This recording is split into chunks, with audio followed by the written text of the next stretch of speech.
voglio farvi una confessione, ma prima vorrei che voi la facciate a me. Alzi la mano chi ha mai pensato che la propria timidezza potesse essere uno tra i più grandi ostacoli nel raggiungimento dei propri obiettivi. Bene, tocca a me. Chi mi conosce sa benissimo che non sono un ottimo comunicatore, anzi raramente comunico. A scuola sono sempre stato considerato quello silenzioso della classe. E spesso e volentieri i professori si congratulavano di questa cosa con i miei genitori, quasi come fosse un atto di rispetto ed educazione nei confronti degli altri. Ma nonostante ciò, nonostante questa mia difficoltà nel comunicare, oggi mi trovo qui a parlare di fronte a decisamente più persone di quelle che c'erano in classe. E non solo, la comunicazione ad oggi è una delle parti, se non la parte, più importante del mio lavoro, che consiste nel comunicare idee o aiutare gli altri a comunicare le proprie idee ad un pubblico sotto forma di video.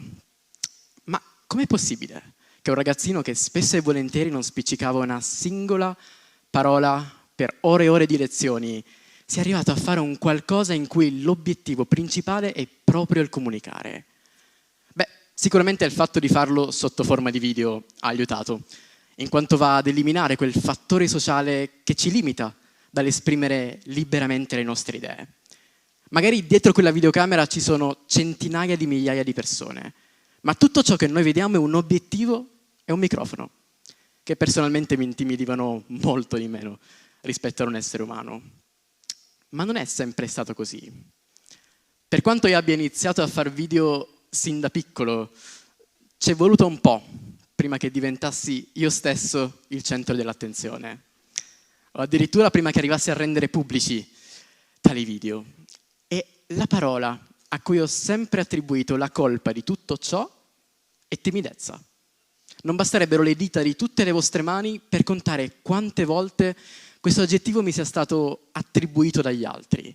Ed è proprio come risultato del sentirmelo dire costantemente che non solo sono arrivato a crederci, ma ne ho fatto parte integrante della mia vita. Era praticamente diventato il mio secondo nome. Poi però è successo un qualcosa che ha cambiato radicalmente il corso degli eventi. E no, non è quel taglio di capelli a dir poco imbarazzante. A 16 anni decisi di fare 3 mesi di vita in Canada. Cioè, non è che lo decisi. Semplicemente portai la brochure di intercultura ai miei genitori e furono loro a fare 2+2. Quindi da un lato è merito loro se arrivai a prendere una decisione così estrema. E dall'altro non mi dispiaceva l'idea di saltare 3 mesi di liceo classico. Così andai, finì in un paesino di 8.000 abitanti sperduto in Ontario, dove il massimo del divertimento consisteva in una piazzola con un paio di fast food e un bowling piuttosto antiquato. E dopo un po' di giorni, settimane di immersione in un ambiente dove io non conoscevo nessuno e nessuno conosceva me, realizzai qualcosa. Capii che ognuno di noi, alla nascita, non è altro che un foglio bianco. E crescendo, andando avanti con gli anni, non facciamo altro che riempire questo foglio di aggettivi, abitudini, modi di fare che col tempo diventano sempre più parte di noi. Il fatto però è che noi non siamo gli unici a scrivere su questo foglio.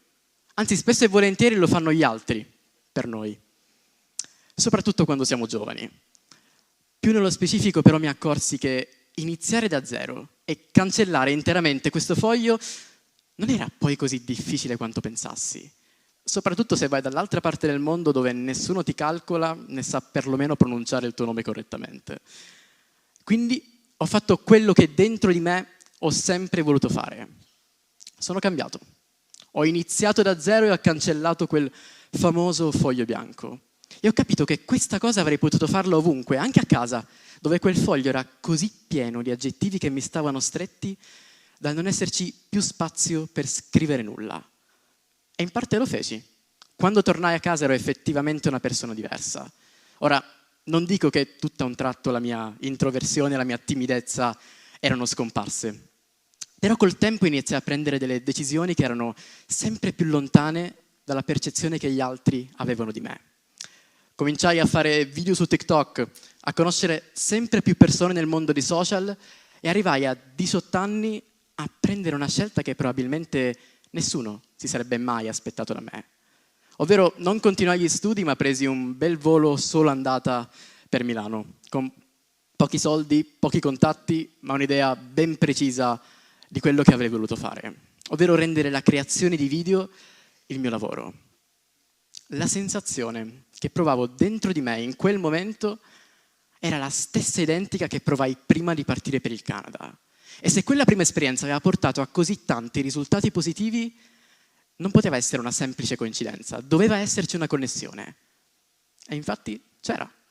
Nel giro di pochi giorni arrivai a lavorare per quelle stesse persone che magari pochi anni prima idolatravo o consideravo dei modelli di vita. Ancora una volta, l'iniziare da zero, il cambiare ambiente e cancellare interamente quel famoso foglio bianco mi aveva portato in una situazione che giusto la settimana prima avrei considerato impensabile. Non era più una semplice coincidenza. Capii che quella timidezza che aveva da sempre contraddistinto la mia vita poteva tranquillamente essere messa in stand-by. Nessuno nasce timido. Se lo diventiamo è spesso a causa di esperienze negative in ambito sociale che proviamo nel corso della nostra crescita. E la paura costante di essere giudicati e di dire la cosa sbagliata nel momento sbagliato è qualcosa che acquisiamo e amplifichiamo sempre di più col passare del tempo.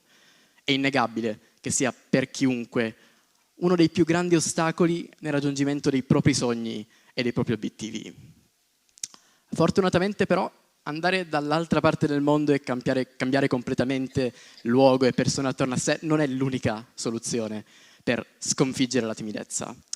Ho trovato che ci sono infatti ben 3 metodi che chiunque può applicare, indipendentemente dal luogo o dalla situazione in cui si trova. Numero 1. Noi siamo la media delle 5 persone che frequentiamo di più. E circondarsi di persone che siano l'esatto opposto rispetto a noi può aiutarci tantissimo nell'uscire dalla nostra zona di comfort. Per esempio, se io a 16 anni non avessi avuto la spinta esterna dei miei genitori e dei miei amici, probabilmente non sarei mai partito per il Canada e magari non mi troverei neanche qui oggi. Numero 2. Lancia lo zaino dall'altra parte della recinzione. Così tutto ciò che potrei fare sarà andare a recuperarlo. Lasciatemi spiegare.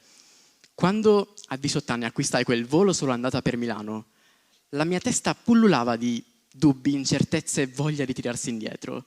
Ma il semplice fatto di acquistare un volo, anche solo fare una promessa a qualcuno, ti va ad affidare un peso, una responsabilità. E dall'essere una lotta interna alla nostra mente, dove la timidezza non avrebbe alcuna difficoltà a mettere KO l'istinto e la ragione, diventa una lotta esterna. Fidatevi, sarà molto più difficile dire di no e non scavalcare la famosa recinzione una volta che avremo esternato le nostre intenzioni. Perché noi come esseri umani abbiamo una paura matta di quello che gli altri pensano di noi. E sicuramente non ci piacerebbe essere visti come dei codardi privi di coraggio. O sbaglio? Numero 3. Sii te stesso. Lo so, probabilmente questa frase la sentirete decine e decine di volte oggi, ma se è così c'è un motivo.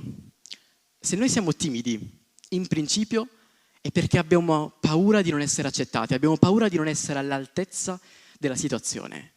Per questo bisogna ricordarsi ogni tanto che ognuno di noi è unico. Davvero non esiste nessuno in questa sala il cui foglio di cui parlavamo prima sia lo stesso identico a quello di qualcun altro.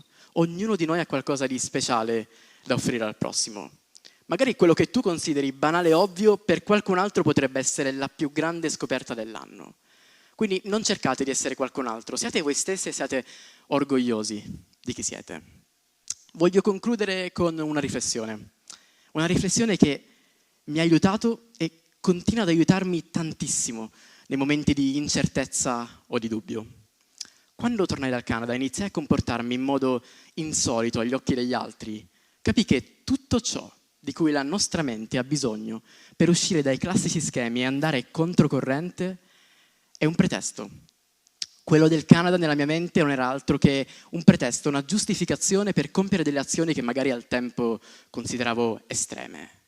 E sono sicuro al 100% che sarebbe successa la stessa, identica cosa, anche con un'altra destinazione, o magari con una scelta che c'entra poco e nulla con un'esperienza all'estero, ma che a livello mentale si può tranquillamente paragonare alla prima. Non solo, il pretesto iniziale non è altro che la goccia che fa traboccare il vaso. Da lì in poi saremo noi stessi, inconsapevolmente, ad autogiustificare le scelte prese. Pensate a un ragazzino che non ha mai copiato durante le verifiche in classe, ma che, trovatosi in una situazione di difficoltà o stress, arriva a farlo per la prima volta. Vi assicuro che come conseguenza naturale di questa azione, quel ragazzino arriverà a pensare che alla fine copiare non è poi così cattiva come cosa. Sia chiaro, non è un invito a copiare durante le verifiche, ma è una chiara dimostrazione del fatto che basta pochissimo per prendere una scelta a noi inusuale. E una volta fatto è tutta in discesa. Quindi, se c'è qualcosa che vorrei chiedervi oggi, è di usare questo discorso come un pretesto. Un pretesto per compiere una singola azione, anche piccola, che però prima d'ora non avreste mai fatto, ma che in fondo avete sempre desiderato. Se qualcuno vi dovesse chiedere il perché delle vostre azioni, date tranquillamente la colpa a me e sarei onorato. Grazie.